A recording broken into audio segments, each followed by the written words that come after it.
And I think if I am reading things rightly, today we have the wonderful Hattie who is going to be speaking to us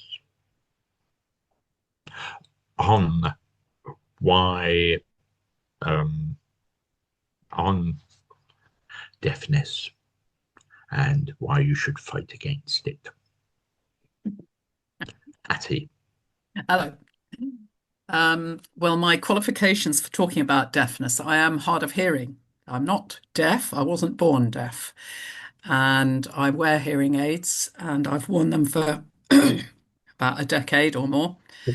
And um, and I service hearing aids for a small charity called HIS, Hearing Impaired Support Scheme, and just in the Bristol audiology department area, which takes us right down to Weston and up to Thornbury and east to Yate. We go to people's houses and service their hearing aids between their appointments if they're too disabled to get to the clinics. This is for only NHS hearing aids, not for ones provided by any qualified provider, which is organisations such as Scrivens, Specsavers, Boots, who do provide hearing aids at the NHS cost. But since they have to make a profit, of course, they're not such quality. And you should know that. And the service is sometimes not up to scratch, even though they've got a service agreement with the NHS.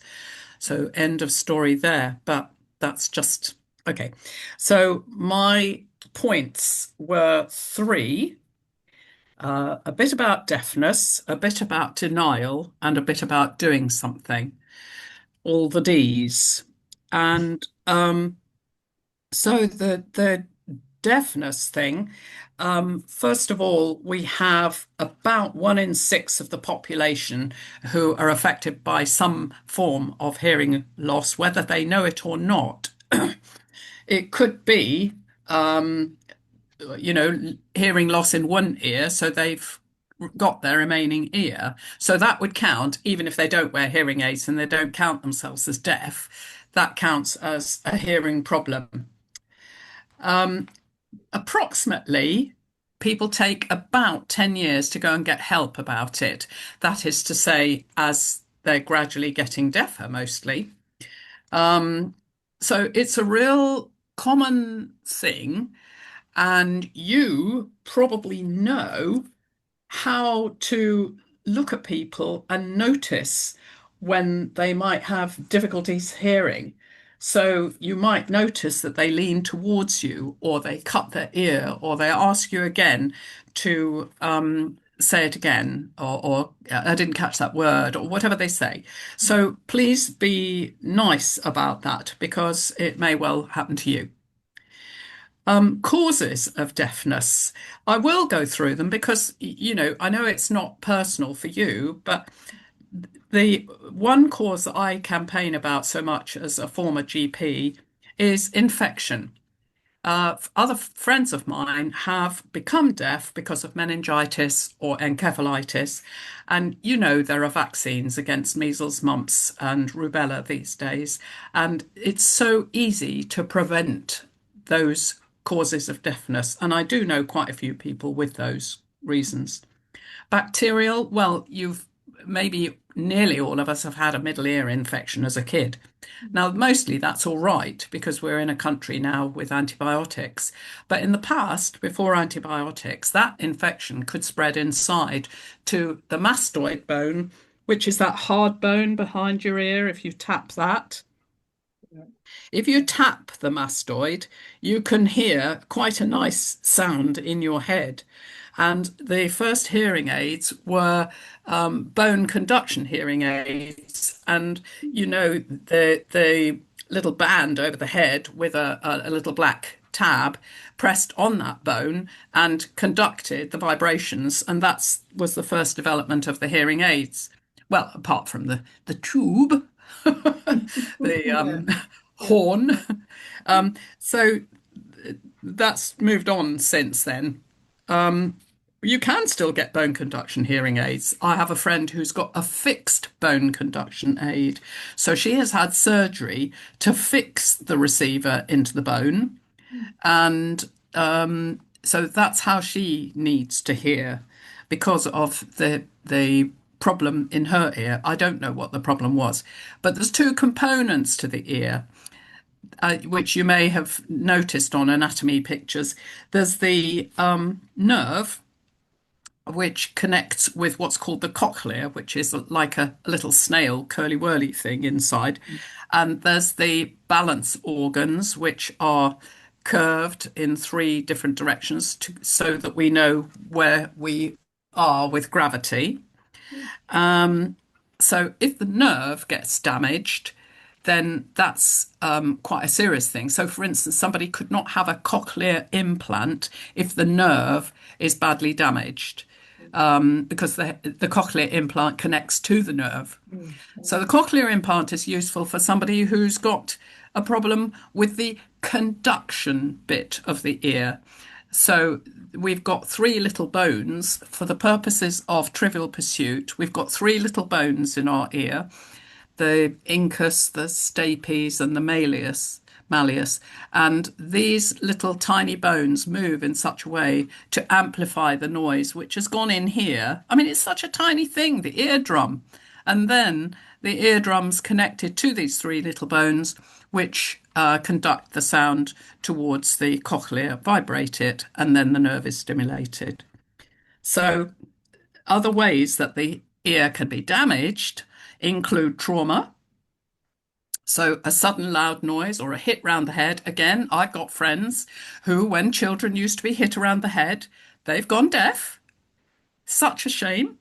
But other traumas like a car accident or falling, gradual hearing loss with age, that is a normal process, and it is more a process of the cochlear, which is vibrating and conducting the sound onto the nerve. It's that gets aged. And loud sounds. So sudden loud sounds can damage. They've got to be quite loud, actually, or chronic exposure. So, for instance, my brother's got hearing aids because he used a circular saw in his right hand, so his right ear is deafer than the left. And when I see builders out there and they put the youngsters on stone cutting with these great circular saws, I have been known to walk over and say, "Excuse me, I just have an axe to grind here." Or anyway, I want to say something as a former GP and a hearing aid wearer. I do want to ask you to wear hearing protection.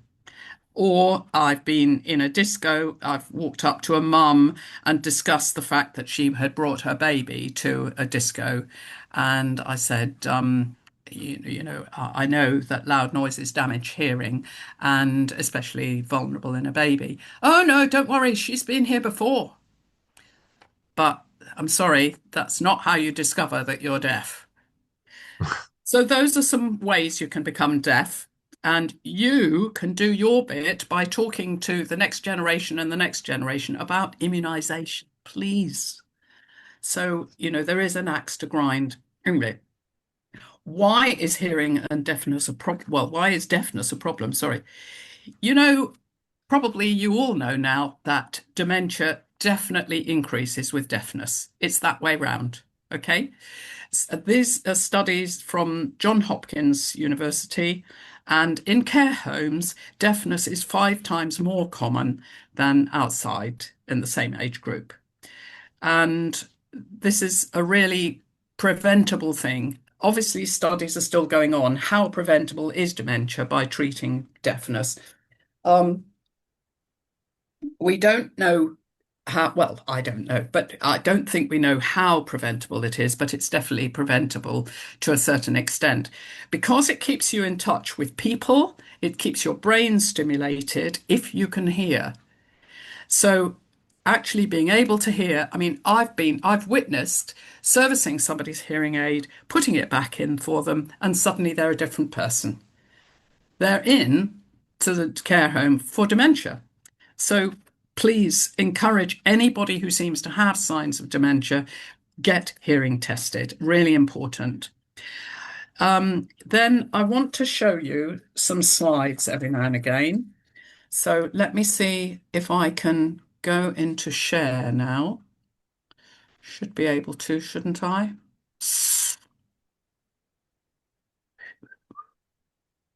Documents. Ba, ba, ba.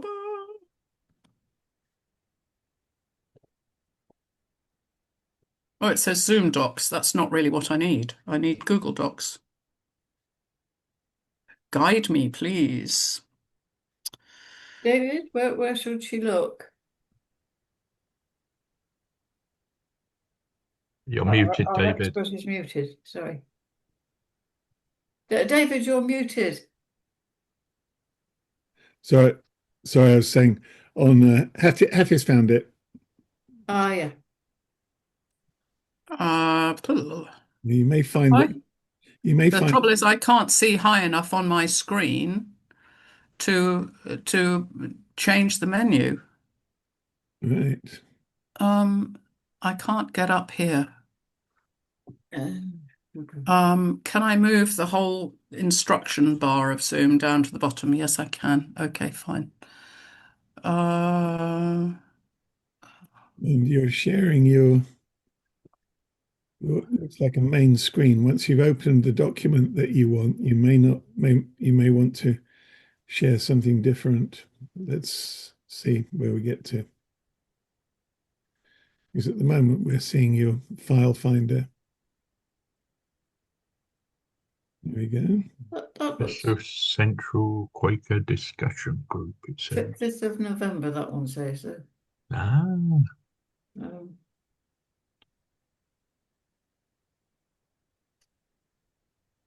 well, that was 2021, gosh.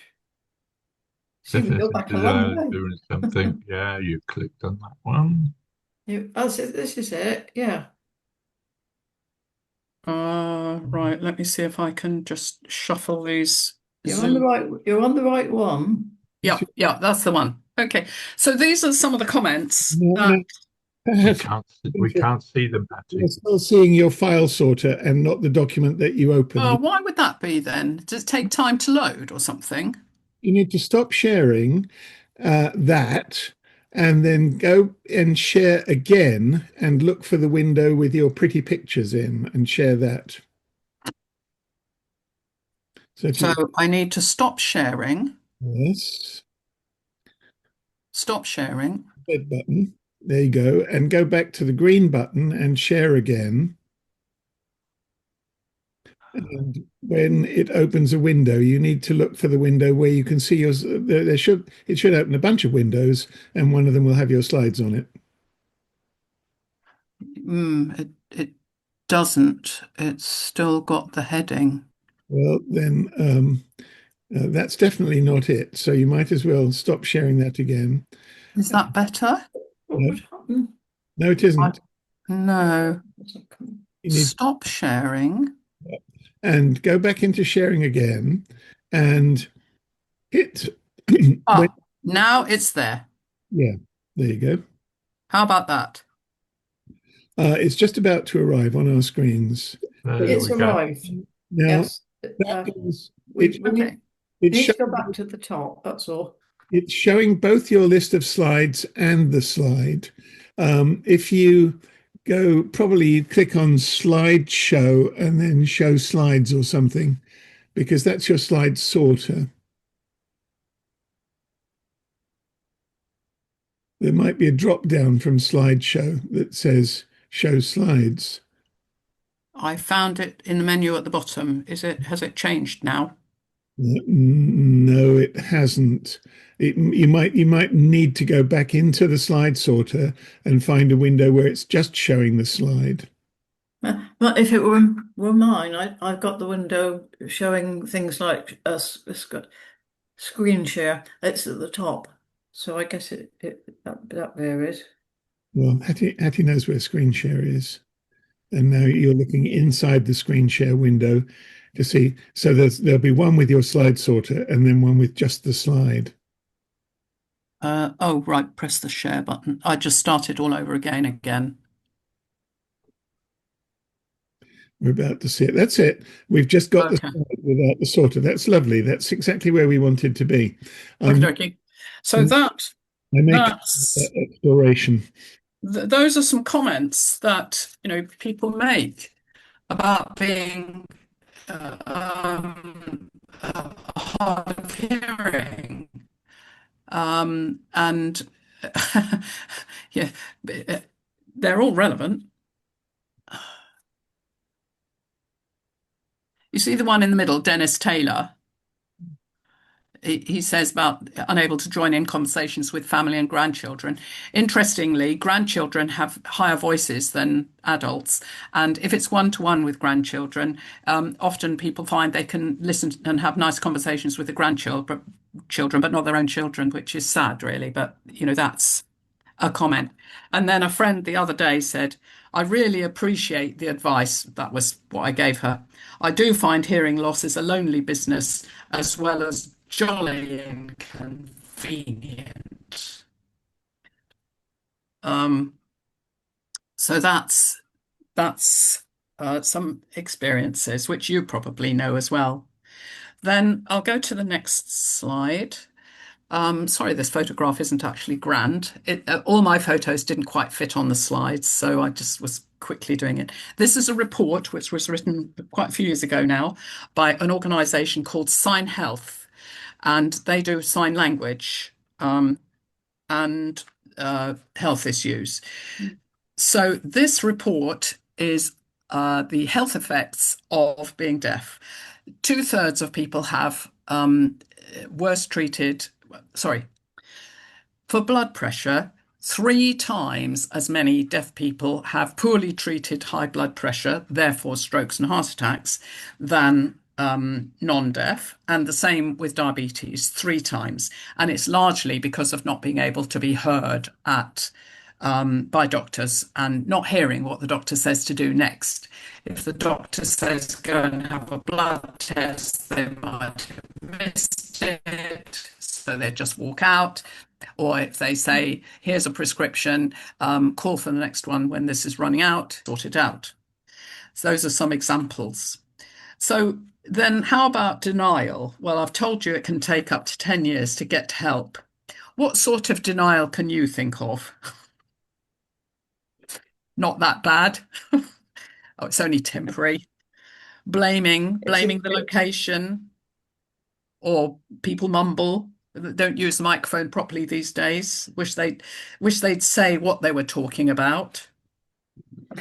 Lack of confidence with technology. So, you and I know how to find the volume control on our computer, or we know there is one to go and find. Isolation. So actually people are not being stimulated so much to find out how to communicate. People are embarrassed by hearing loss, especially men, excuse me saying that, and they don't want to wear a cartwheel around their ear. I had one person said that to me. So when there's a problem with the location, I've got I've got a slide later on about that. But we increase our lip reading as we go along. Everybody lip reads about 10 or 15% anyhow. As we get harder of hearing, we do naturally increase our lip reading skills. But a friend said to me one time, well, okay, so if you can't lip read somebody because they've got a beard round their mouth, or they don't articulate, or they get a very foreign accent, how do you cope making friends with them? And I say, I'm sorry, I give up. It's a really hard thing, but it's actually like speaking a different language when you're hard of hearing sometimes. Or people who put their hand in front of their face when they're talking. Absolutely. Absolutely. Yeah. We'll get to all those in a minute. But how about facial expression? So if you are dealing with somebody, just have a look at this. Somebody says to you, how can I help? In a kind way.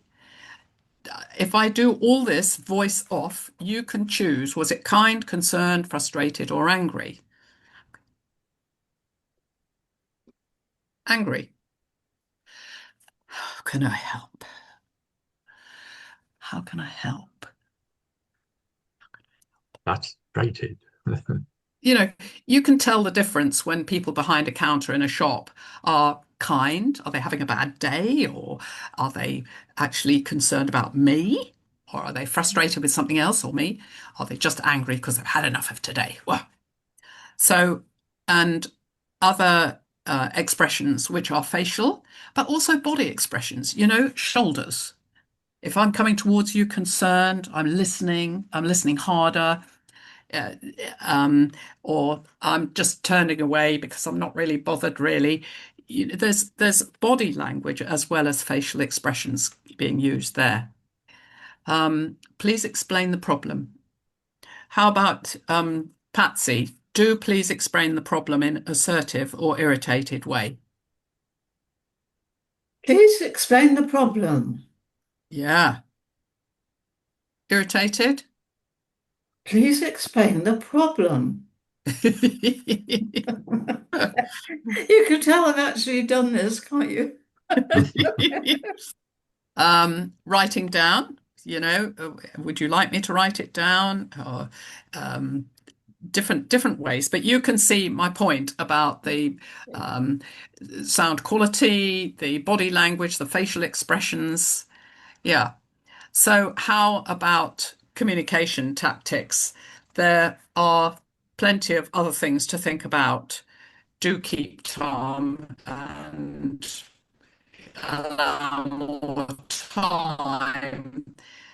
Um, Face the light. I mean, what I've done it away a bit because when my screen was like that, there was too much backlight for you to pick up the lip reading as best possible. I know you're not deaf. You're not. None of you are deaf or hard of hearing, but we all pick up the facial lip reading. Everybody's doing it. So I like the light on my face, not so much in the background. Establish when somebody's understood. Um, don't just say, "Did you get it?" That's a yes, no answer. Not helpful. So you could check every now and again. I hope you've clocked that we're meeting, on Friday at 1 o'clock and at this venue. Or, well, okay, I'll see you at such and such a church. Say that rather than just saying, okay, I've told you now. You got it, okay? You can't assume it's your responsibility to make that communication. This comment lower down, about 8 down, it says clear, steady tone of voice. That's quite useful to know because you'll recognize from some radio announcers just talk like this and then they're down and up and no, no, no, no, no, no, no, no. And the music was from Stravinsky. Well, you can't get it when they go lower volume, especially at the end of a sentence. That lovely music was by Mozart. That's really difficult. So an even tone is very helpful. Facing somebody is also important. And these are some comments about communication that you do know, but I'm just reminding you because hard of hearing people have to stick up for themselves as well. So I do hope that you develop your sticking up for being hard of hearing or sticking up for being able to listen to hard of hearing people, able to communicate with them. I had somebody who couldn't wear hearing aids, was really, really hard of hearing in a nursing home. What a circumstance to lose your hearing to be. And she said I offered her somewhere more private. So we went next door out of the communal room in the nursing home. And I spoke slowly to her, and we do chunk and check. So short sentences, and then your brain has a second at the end of my sentence to work out what I've said, because your brain is good, but your hearing is crap. So you need that split second at the end of the sentences to work out what's being said. So when you're communicating, it's helpful, okay? So those are some ideas. And on the other side of it, don't be afraid to ask the speaker to repeat themselves because they often they do forget actually what they've said, or I speak up too late and they say, sorry, I don't know what I said. So it's worth just, highlighting that you haven't heard immediately if you want to hear. And we do want to hear. We're here voluntarily. We want to enjoy our lives. So I also next want to ask about, this is the room acoustics idea, but I just want to highlight if once you've decided that you might have hard of hearing, just ask yourself immediately, could I have wax? Could I have pressure in the ears? The same kind you get when you dive or when you go up hills. Could I release it like doing the shut your mouth and go to blow out? And that can release pressure in your ears. And oh, my ear popped. I can suddenly hear you. That kind of thing. Have you got tinnitus? Tinnitus just means an extra sound. And causes of tinnitus still not known. There may be some known, but often they're not. And they can block out your effective hearing if they're quite loud. So I have a stress tinnitus on the odd occasion, and I can't hear what somebody is saying, so I have to wait for that to pass. And have you had trauma to your ears in the past that could be contributing to deafness, which might be helped by hearing aids and equipment? So let's go for these tips about responding and, well, the deaf person asking for help and the person responding. Finger spelling is also very useful because, I'll just leave it on that, because actually, when you're lip reading, there are some things that you really can't make out. So the problem is that you can probably hear the vowels, but you probably can't hear the consonants. So I'm going to read a sentence from a newspaper article as if you're deaf. Oh yeah. The Italian culture is well known for its food traditions and almost always on food. God, I can't even. Okay. Italian culture is well known for its family traditions that always focus on food. So the sharp quality, the high frequency quality of the consonants has gone, and that is diminishing. And so if you have hearing aids, it's those frequencies that they will amplify specifically to your loss. So hearing aids are individually made. So that sentence was, Italian culture is well known for its family traditions that almost always focus on food. So I was trying to emphasize the consonants so you get the idea of what deaf people miss. Next sentence, same topic, because this is important. An older brain, as long as you know what somebody's talking about, an older person's brain will muster all the words related to this topic, like mountaineering or holidays or soup. And so your brain will muster these words in the background. And once you know the topic that somebody's talking about, you'll hear, in quotes here, much better. You'll make sense of what you hear. So this is the same topic. The article is Where to Eat with the Locals in Rome. And this is another sentence. Second sentence. Your experience in Rome should be no different. What? Could you make that out? No. No. Your experience in Rome should be no different. So all those letters is what you're missing. That's just a quick demonstration. Even if you knew the topic was about food and Rome. Okay. Finger spelling.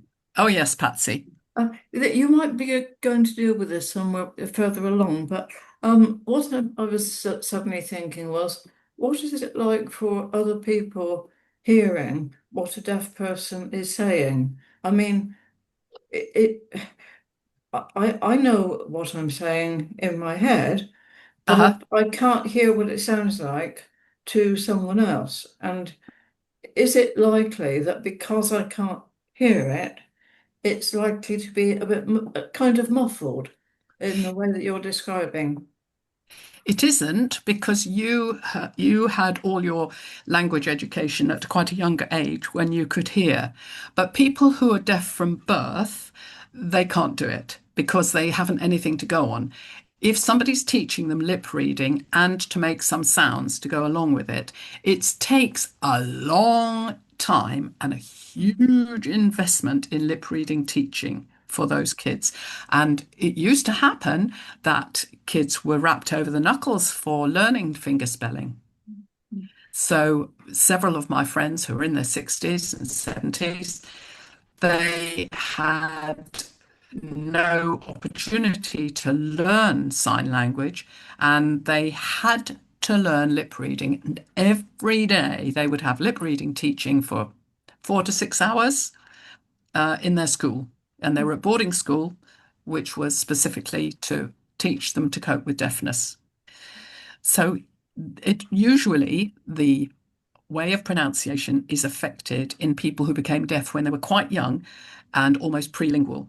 I have somebody who went deaf when she was during her second year of life, but her pronunciation is absolutely amazing. She's not completely deaf, sorry, so she can hear a bit, but she has difficulty pronouncing some things because she doesn't know how, because she sees them on the paper and tries. So, yeah, it won't be the case with you, Patsy, or any of us, I don't think, because we've got our language skills already. Okay. My tinnitus has just come on. Oh, oh dear. Bad timing. Okay. Tinnitus is not always like that, by the way. It can be a rumbling sound or other sound qualities. So finger spelling, very useful actually. Even if the hard of hearing person doesn't know finger spelling, it's pretty obvious. If you do know it, it's pretty obvious that you could help. So I'll give you an example. Mat, pat, bat. Now that just looks exactly the same on the face. Exactly the same. So how can I help you know if I'm talking about the cat sat on the mat? And that's an M in finger spelling. That's N and that's V and that's R. So finger spelling isn't as complicated as you think. I mean, there's only 26 letters in our alphabet, thank goodness. Ethiopia has 200 and something. Um, so, and would somebody imagine that might be a B? So bat, mat, pat, P is like that. So mat, pat, and bat. Then if I use the initial letter of the word that I'm trying to convey to you, you might well understand it. Even if you don't know the sign language, you'll quickly pick it up for the specific things. But there's so much that is pretty similar on lips that is not easy to lip read. Well, I haven't got examples of that today. And there's also a deaf-blind alphabet, by the way, for people who are having visual difficulties and hearing difficulties, which quite a lot of people do as we get older. And there is a charity called Sense.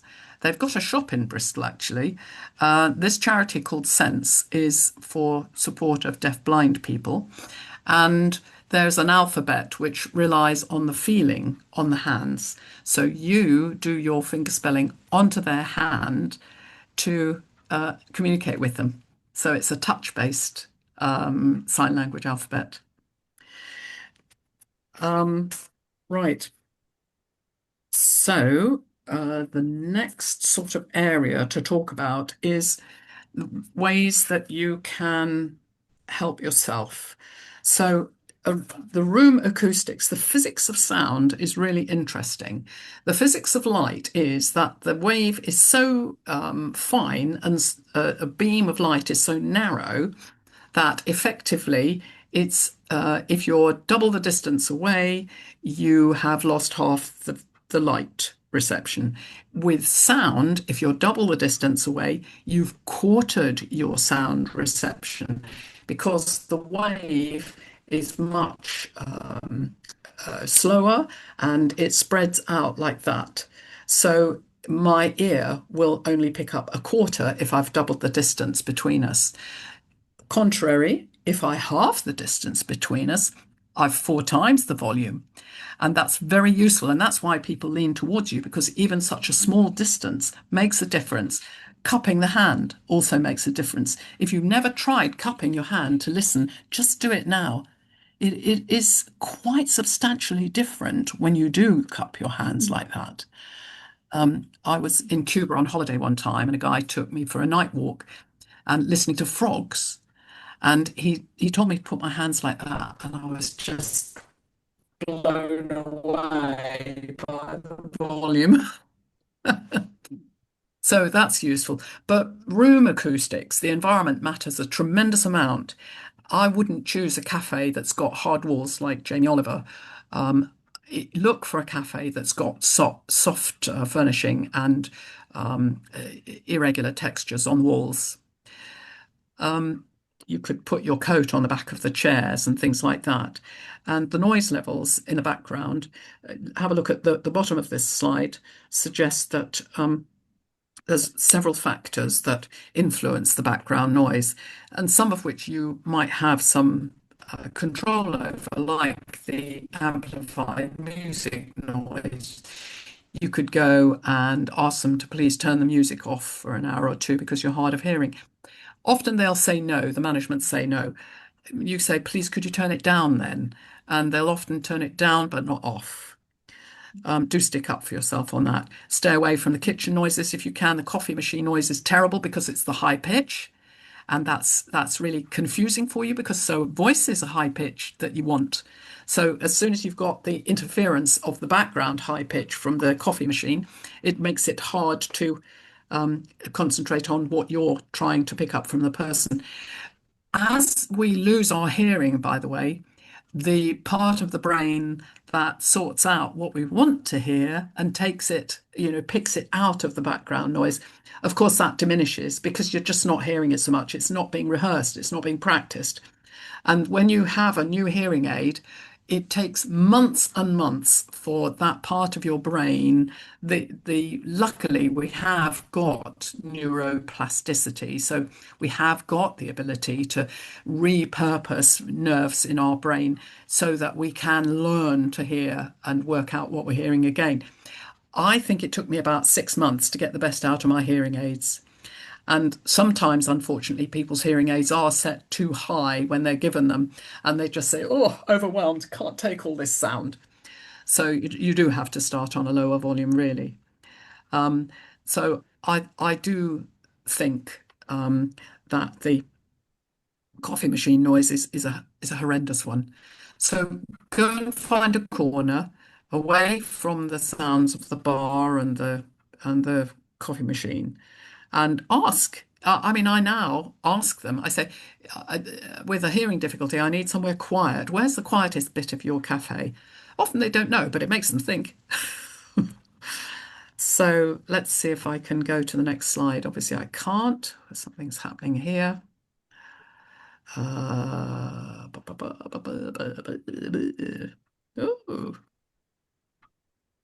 press buttons doesn't work. Oh, yeah, it does. Okay, right, we've been there. Yes, this is about what factors to help lip reading.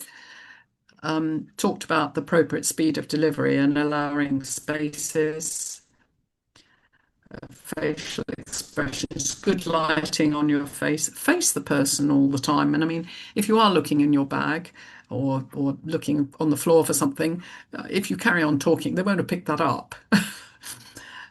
Jargon is difficult, or new words, because if you haven't ever lip read them before, you won't necessarily know what they've spoken. So just ask, and excessive facial hair. Yeah, so that's important. Now what am I looking for? I'm looking for a slide on. Oh, yes. We're talking about tips and things that you can do yourself if you have got some hearing loss. Yes, be open, speak about it. Ask people to get your attention. You know, most hard of hearing people, or most people, wouldn't mind if you tap them on the arm or the forearm, they wouldn't mind as a means of attracting attention so that you know that they're looking at you to help the communication. So allow somebody, or say, you know, please, could you get my attention before you talk to me? Get a better view. If you can't see somebody properly for lip reading, you just rearrange yourself. So, for instance, if somebody's got the light behind them, it'll cast their face in shadow, and um, and also your pupils will be smaller, picking up less light. So swivel around, you go with the light behind you because they can hear, and then you get the light on their face.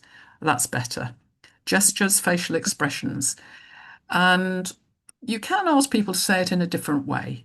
Often I want them to say the same word again so that I can pick up what that word is, or I ask them to spell it. Keeping calm is important. And if you hear better with one ear, just say, please, could I sit there? Because I hear much better with my left ear. That's a useful thing about playing to your strengths. And learn to lip read. Well, there are lip reading classes. Lip reading Mary. I haven't put her telephone number on this slideshow, but I can certainly give you that. And she does classes around Bristol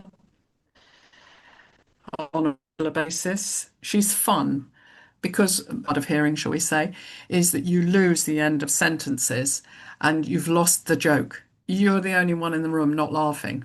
How sad is that? And it gets to people. You know, they really mind that they haven't been involved. They didn't get the joke and they've got to say, sorry, what was the punch line? It's so sad. So let me see if I can find lip reading Mary's phone number, because it's actually very good. Lip reading Mary at yahoo.com. And her mobile number. Shall we send it out? I'll ask Patsy to send it out. Yeah. That'd be good. Okay. Mary's number. I'm not aware of the time. Sorry, we're rolling on. And what else can you do? Captions. There's an app. You can change the size of the lettering. If you've got visual problems, you can change the size of the lettering, and it will, as long as somebody's speaking quite clearly, it will give you a fairly accurate representation of what they're saying. Sometimes it's absolute crap, and it really doesn't help until you've got to have a second to work out, oh, it didn't really mean that. But there are live transcribe things like, yes, Patsy. So sorry, I sneezed and I missed the name of the app or the screen that you were telling us about. That app is called Live Transcribe. Live. There are other Transcribe. ones. Google does, and Otter is another one which I haven't used. But Live Transcribe is pretty reasonable, 85% right. And sometimes you get a laugh because it's so awful translation. But if somebody is speaking to you quite clearly, then it will pick it up accurately. Yeah. And what else? Learn where your volume controls are. Now, Bluetooth loudspeakers. These little Bluetooth gadgets, which you can link to your mobile phone or your computer for to have a loudspeaker experience. Considering that I've told you about the acoustics of sound, a tiny snippet. The other thing is if a loudspeaker is larger, it will produce more sound. So this will be much easier for me to hear than the same volume from a no. Anyway, it's easier for me to hear because it is louder and it's more surround sound. So I can walk away from this about 2 or 3 meters and I can still make out what it's saying. It's that clear and loud from a larger loudspeaker than my hearing aids. My hearing aids have got a teensy weensy. The amount they pack into these is absolutely stunning. In here, they've got 3 microphones at least. They've got an amplifier, which is finely tuned by the computer in audiology. And they've got a loudspeaker, and the sound goes down the tube into this little ear fitting device here. My ear fitting device is called a dome, and these are called life tubes. And most people want to have these because they think they're less intrusive. But actually, the decision about different kinds of hearing aids is made by a computer. So let's have a look at the next slide. This is about speaking to somebody, getting somebody's attention, good light. All these things need bearing in mind all the time, I suppose. You will get the other idea. Yeah, don't shout. I mean, if I'm talking to somebody hard of hearing, I will raise my voice a little bit and probably make it slightly higher pitch, but I'm hoping I don't look like I'm shouting.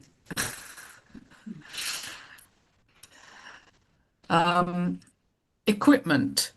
So the Centre for Deaf and Hard of Hearing is in the Vassals. They've got equipment which some of it is paid for by the council and some of it they can direct you to buying it privately. But the idea is they can have you there or they can come to your house and advise you about amplification such as television, phone, front doorbell, and smoke detector.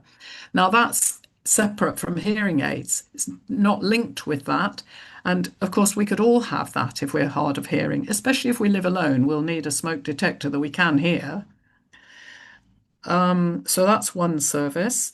Another is what audiology can provide. And you can get a hearing test at private services such as Scrivens, Boots, Specsavers. You don't have to buy hearing aids from them. They would be private and they would be expensive, or they can be provided by the NHS fee, paid for by the NHS, under the service called Any Qualified Provider, AQP.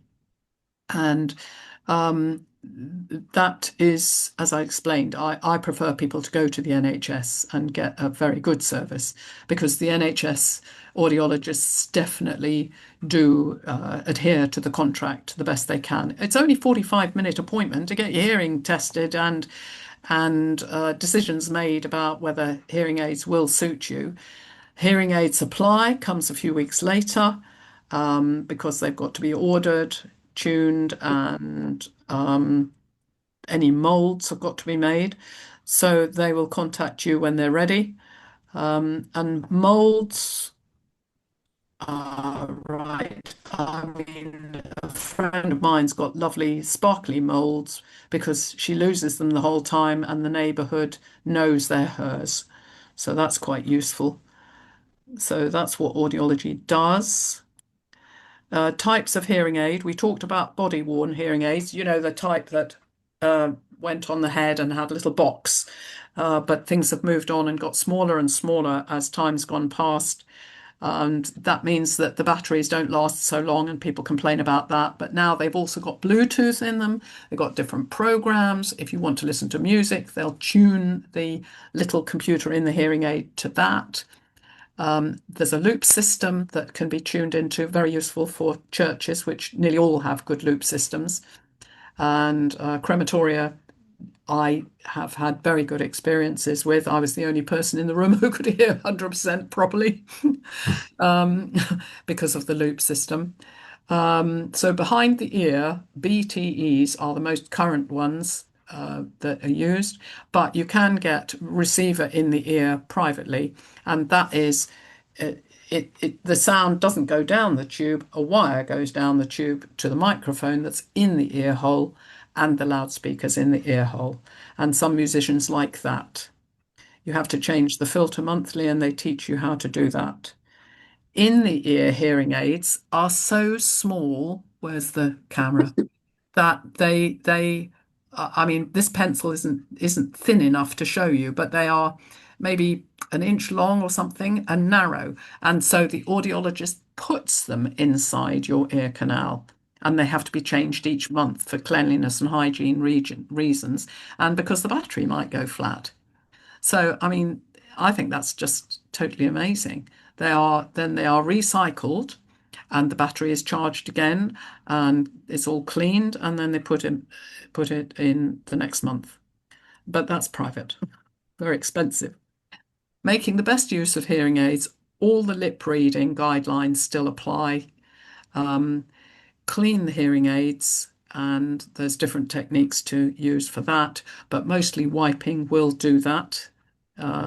If there's wax, then you can use hot water, but don't get the electrics wet. Batteries, if with Bluetooth, they don't necessarily last more than 3 or 4 days, but without Bluetooth, if you can only get them changed each week because somebody visits you, well, just do it, even if the batteries haven't run out. When the batteries normally run out, they make a little ting ting. Volume can be adjusted by yourself if you ask for that bit of the program to be fitted, but the clinic can adjust the overall function of the computer in the hearing aid to different pitches, and they can adjust the overall volume for you. And that's a 10-minute appointment. And the fit of the mold in the ear or the dome, mine have got a dome, so they've got this little domey bit there, and that is soft and it fits in the hole. And this is somebody putting an ear mold in, so it's made individually for somebody to put in. And then the hearing aid goes over the top of the ear. And this is a bag which I keep some hearing equipment in. And here's the equipment. So this revolutionized my life, even though I was wearing hearing aids, because I could put the microphone in the middle of the table, and I had the box which controlled the volume and the tone quality as well, to headphones. And again, the loudspeaker in headphones is much bigger than the loudspeaker in hearing aids. So it was a really useful bit of kit that I found out about. So that is what to the NHS, go to the GP. If you go for a hearing test at a private clinic, then you can ask for the copy of the audiogram, take it to your GP and get a referral to the NHS. There we go. I'm sure I've used all my time, every second of it. Thank you, Hattie. I must admit, I have to confess now that 2 weeks ago, I got hearing aids. Yes, good. You're feeling guilty about it. A little. Yes. I have connected them up to the Bluetooth to this. Yeah. And it is jolly good. It bleeps at me when I get a text or something like that. And I now, instead of putting this up to my ear here, I can have it down here because it's connected to the Bluetooth down there. So that's great. And my tinnitus even, is white noise, which I've had ever since I was a tiny child, and so it's just stayed the same. It's like, is it rushing or something like that? But I've learned to live with it. One has to, doesn't one? But that is me. And I thought, should I say this at the beginning of your talk? But I thought, let it Well, I come. hope this guilt feeling just goes away very quickly because you've actually, the great thing is that you found a way of helping yourself along, and that'll improve communication with people. And you've been open and honest about it now. That'll improve. So that's great. Why do I get itching in my ears still? Well, you do because it's being irritated by the component that's lying in your ear. Some people, well, most people don't get itching. If the itching gets intolerable, Ray, there's something very simple you buy over the counter called Ear Calm. It's a spray, and essentially it's a type of acetic acid. And so it will reduce any bacteria and fungi like thrush that is in there. And it's incredibly soothing. So I always just keep some handy and I use it for a few days. It says use until the itching's gone for 2 or 3 days. Can you say that thing again so I can write it down?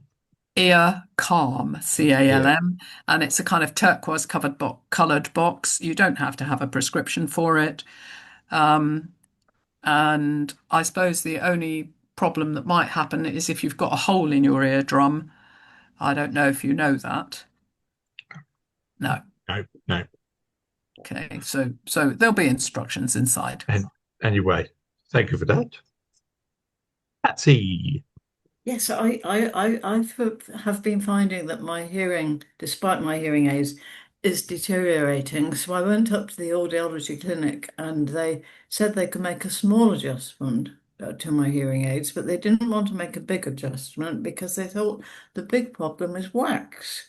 And apparently nowadays, I have to have that I have to pay to have the wax removed. It isn't any longer something done by the NHS. And I wanted to check out whether that's correct, but also what methods you would think are the best ones to use. Yeah, good. I'm glad you've asked me that question because to be honest, this particular person who I told you that I communicated with in a nursing home, just slowly, clearly, face to face, using good lip movements, she has wax, old wax. Right. So the first thing is to soften it, and your ear has a natural system to get wax out. Sometimes this natural system isn't good enough. It takes 6 weeks for wax from the very depth of your ear hole to outside. So softening it can help that process. However, once that is not working very well, and to have suction of wax. So nowadays, we don't call it syringing, though we do colloquially, but syringing used to be a water flow pushed into the ear to wash it out. Nowadays, it's sucked out of the ear by microsuction. And yes, it is correct that the NHS has stopped funding that. Uh, it was allowed that GPs could stop doing it. However, at least some recognise that that's a horrible situation to land in and makes for worse health. And some practices, nurses are still allowed to do it in certain circumstances. There is a list of people that the audiology department have produced. I'll just add one or two at the end of it and send it to you. Thank you. It costs, the cheapest I've found is 70 quid for both ears. Some will visit people's homes when they're too disabled. And it is, I mean, it's quite loud when the microsuction takes place, but you have to soften the wax first. Mm. And to prevent wax buildup, you could just give yourself olive oil, either drops or spray, but I would recommend spray every week. So if you just did it once a week, that would provide some kind of oil to soften it. And I prefer the olive oil spray because it goes all round the inside of the canal. Right. Whereas the drops, you need to, let them settle down. So you have What to lie about on one side. And can you put your hearing aids back in, or I mean, do you leave it, say, overnight before you put your hearing aids back in? Yeah, that would be better. Hearing aids can attract the oil into the tube, but with your hearing aid, you should have been provided a little green plastic line that you can poke down the tube to clear it of wax or oil. And with I this might have kind of hearing aid, you can unscrew Take that off. that Yeah. and poke the poker Oh, yes. down Yeah. there. Yeah. With the mold type of hearing aid, you can either unscrew it or you can take the flexible tubing off the hard, what we call elbow or hook that goes over the top. So you can detach it and you can dunk the tube and the mold in warm water or hot water, actually, All right. Yeah. to get the oil out. Right. Thank you. Yeah. Mm. So that was a hell of a whiz talk. That was great. Anybody Pretty good. else? Pretty good. Yeah. Anybody else got any questions? Okay, right. Another one for me then. I'm told that the little hairs that are inside the ear are part of the hearing function, and they grow old with age and disappear and things like that. That's Is this a myth or? that's in the cochlear. No, So they're not this kind of hair at all. no, no. They are like a little tail on the end of a cell. And yes, that's what ages in age-related hearing loss. And it tends to age more in the high pitch frequency reception. I guess that's because, the little tails vibrate more often because of the wavelength. I don't know. But that, you're right. Yeah. And you can't get them to regrow as far as I know. I don't know of studies that show any vitamins or dietary efforts work. But any dietary efforts that can work to decrease inflammation would, thanks, Rosie, bye bye, would might help, but it's a might. So I know people are marketing multivitamin pills to try to prevent macular degeneration, for instance. Hmm. So I think it's about anti-inflammatory properties of certain foods. Well, I am I am very impressed by your talk, Hattie. Thank you very much. It's been, Mm, uh, mhm. and I'm glad it will go out with their little group now because I'm sure there's numbers and numbers of people out there who will be interested in that. Mm. Uh, Um, have I got time to just get a anatomy picture for you? Ooh, Oh, yeah. ooh. Yes. I've been thinking what a pity it is that so many people have got hearing loss and they are embarrassed about it. And I just wondered Angela, this. Angela is just gone, by the way. Sorry. Angela is just gone. She waved her hands and said, Oh, "I'm going." oh, sorry. Oh, look. Well, I don't know at what level it's going to focus for us. It's not focusing. Not Ah, there yet. you go. Oh, There you that's go. better. I'll tell you what, I need to change the background to the video. Correct. This might work a lot better. Yep, Oh, Unblur. yes. that's wonderful. I Yeah. unblurred the background. Yeah. Yeah. You can see That's that's better. the outer ear, the pinna, or we call it the concha. So it's like a shell, the way it's curved with pockets in. Canal, eardrum. These are the three little bones that Yeah. conduct sound onto that smaller drum, which is called the round window. And then inside, this is a cross section of the cochlear. Mm. Oh no, that's the cochlear, round Yeah. and round. And this is the balance organ. And that's the nerve going off through a hole in the skull to the brain. Mm. So if you've got what's called an acoustic neuroma on the acoustic nerve, the hearing nerve, a neuroma is a lump. It develops a lump, and of course you can imagine that would get restricted and decrease your Yeah. hearing. Yeah. Mm. Yeah. And I'm really pleased to say that I went to see a friend's husband one morning, and the story was that he'd lost his hearing over about the last couple of months, just on one side. And I said, "But what did your GP say?" He said, "Well, it's wax. Come back." And I said, "Hang on a minute. Have you ever had a problem with wax? Let me have a look." No wax. So I said, "Your GP looked to see if there was wax?" Yes. And what did he say? There was no wax? Yes. So why have they asked you to use wax drops and come back?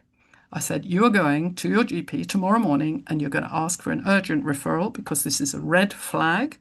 If you suddenly lose your hearing quite rapidly like that on one side, you have to say why. There was no evidence of a virus or illness. And it turns out he had a sort of leukemia, and that's treated, and he's got his hearing back. Wow.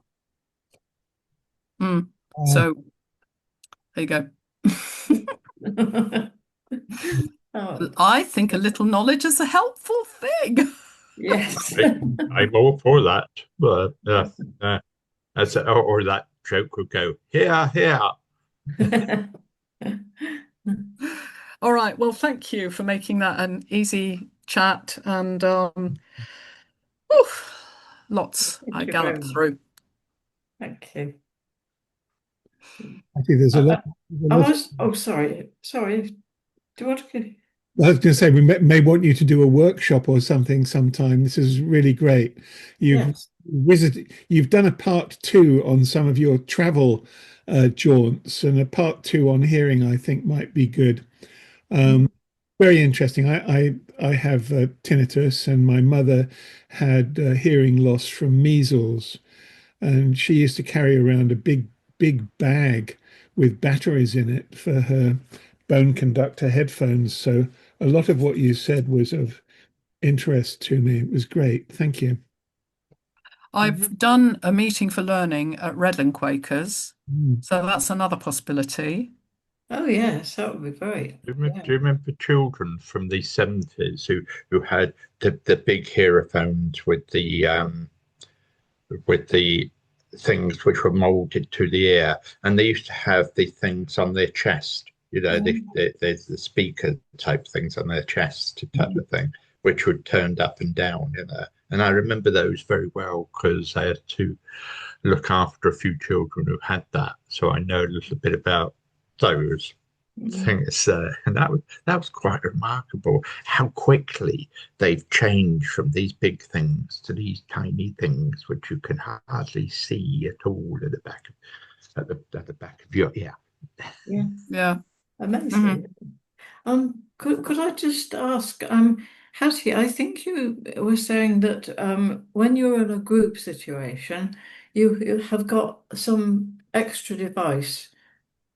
Did I hear that properly? Uh, Like a little box which you put on the desk or something in front. well, this is the Speaker. yeah, That's this it. is Yeah.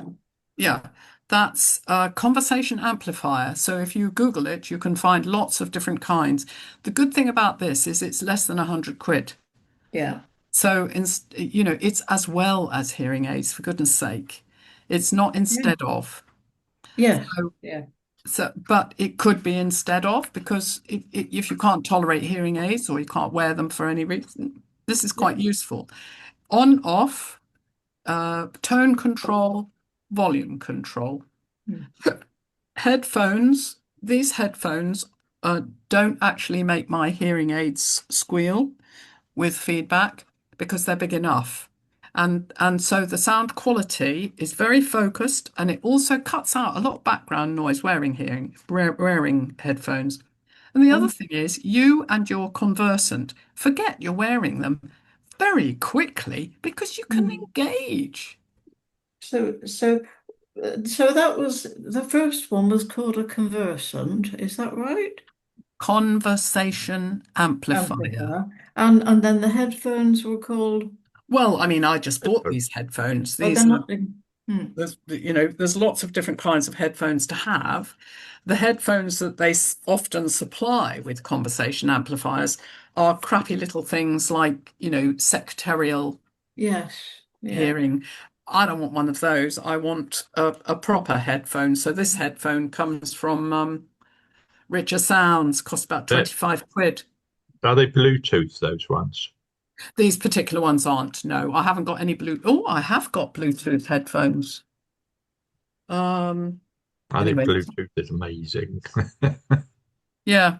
But Bluetooth headphones are great because I mean the loudspeaker is larger than in a hearing aid. So I wouldn't say chuck one and use the other. I would use Both. either. Yeah. Yeah, yeah. Use everything. Yeah, yeah. No, seriously, I mean, it's hearing loss is, I think, the most terrible thing, and Mm, I started to lose my hearing when I had meningitis when I was 35, and I suspect that's when it started. I became aware of it in my 40s, so I've worn hearing aids of different sorts for a long time. Uh, mm. I used to get terribly cross because most people at that time who were wearing them were much older than me. I used to find it really embarrassing. Yeah. But Mm, nowadays we're all much the same. So, mm, mm, mm. but I mean, I personally, I'm delighted. It was a really interesting talk, and I've got several things I'm going to go and chase up to improve my hearing experience. So, I thank you very much indeed. Brilliant. Okay, good, good. Thank you. Bye, David and Ray and Patsy. Bye, Pat. Thank you. Thank you very much. Lovely. Thank you. Yes. Oh, Um, very good. What were you going to say? I was going to say next week it's me. Oh, I provisionally it's called talking about my generation or our generation, but it might be when it finally arrives, it might be putting solar on 9 million rooftops. oh, yes, please. Yes. Uh, That so, sounds good. till next week. Thank you. Thank you. Okay. and any organizations you think of that might want a talk, just let me know. Yeah. Will do. Yes. In Thank you. 10 minutes to an hour. Okay. Thank you very much. Brilliant.